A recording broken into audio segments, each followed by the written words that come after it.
The conflict in Libya continues to dominate headlines as it has done for much of 2020, especially since Turkey sent its troops to bolster the besieged UN-backed government in the capital Tripoli.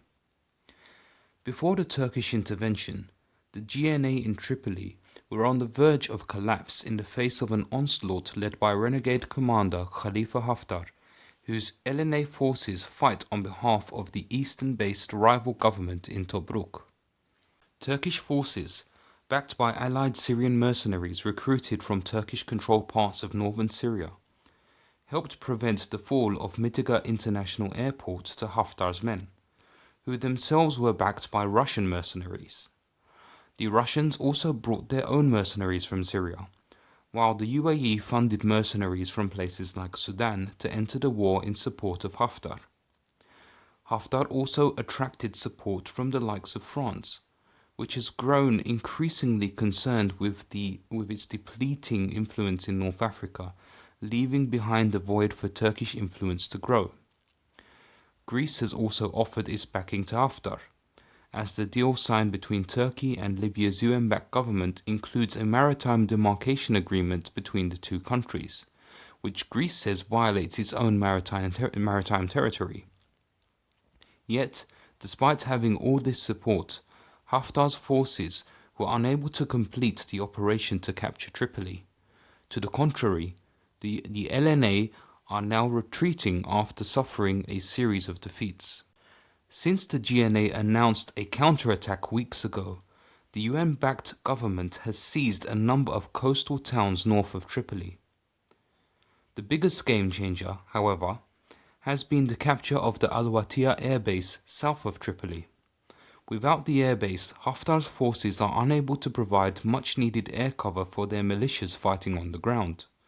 Following the loss of the airbase, reports came out that pro-Haftar Russian mercenaries had started leaving Libya. As Haftar's forces started to retreat, the UN-backed government took control of the out-of-service Tripoli International Airport before finally securing Tripoli's parameters by taking over the town of Tarhouna, Haftar's last stronghold in the west of the country.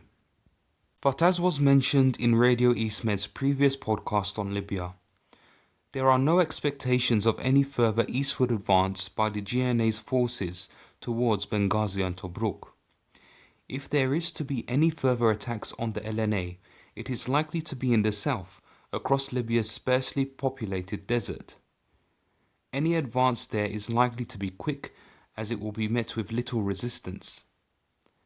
It would also give the GNA the leverage of controlling the most territory in Libya.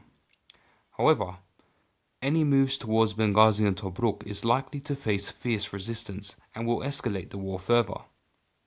Russia and Turkey, who are now the new overlords of this war, will make sure this doesn't happen.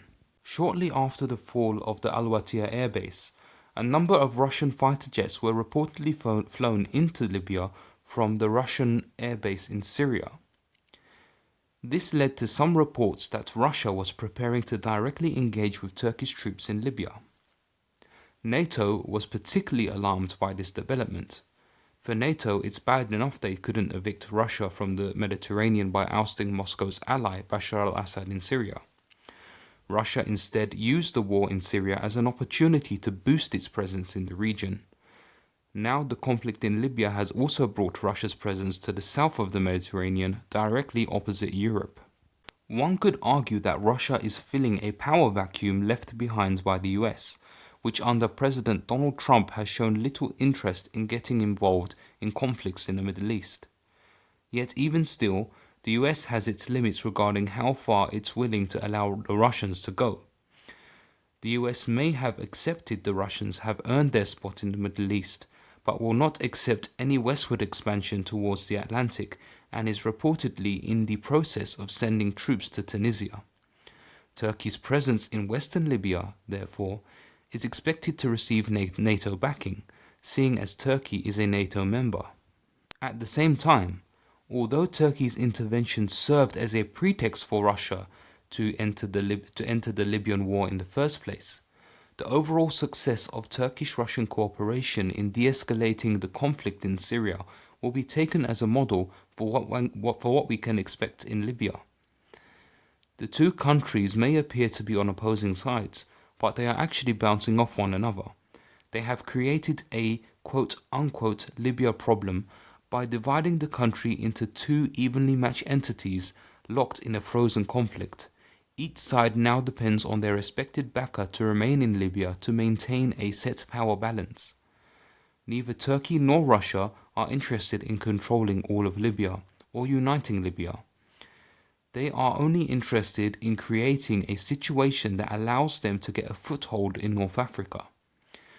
They are helping each other in that respect, and Turkey is particularly confident it will get the international support it needs to implement its deals with the UN-backed Libyan government, as Western countries will recognize that Turkey is the only NATO country willing to share a front line with the Russians. This will naturally put huge pressure on France and Greece, who along with Russia have backed Haftar. France's ties with NATO are already strained, with French President Emmanuel Macron making no secret of his preference for an EU army over a transatlantic alliance. France has, as of late, used its reputation as a champion of Europeanism to get involved in the Eastern Mediterranean with the intention of warding off Turkish ships from drilling off contested waters around Greece. What France is actually doing there, however, is trying to cut off Turkey's sea routes to Libya in order to protect its own interests there.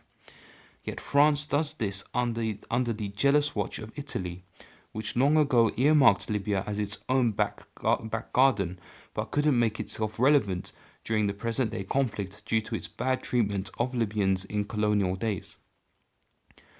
France wants Turkey out of Libya, primarily because Turkey's influence is growing in neighboring Algeria, but ousting Turkey may open the door for Russia to expand even more.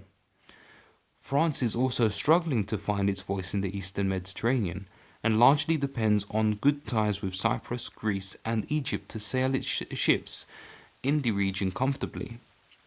If it is to go its own way from NATO, France depends on this regional alliance and must therefore show itself as supporting Greece on this issue. However, Greece may find its own allegiances tested if Turkey gets NATO's backing in Libya.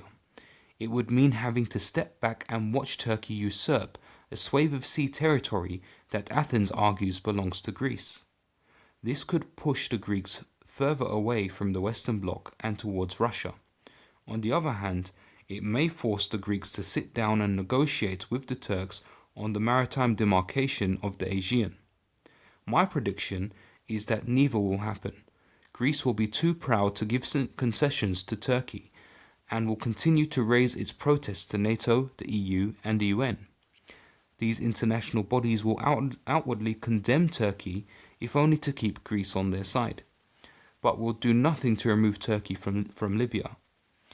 Turkey, meanwhile, will lay claim to the disputed waters off Crete, but will make no moves to put its standing with NATO at risk. What will follow is a stalemate on all sides, with Turkey ensuring for itself safety from a naval blockade in the Eastern Mediterranean.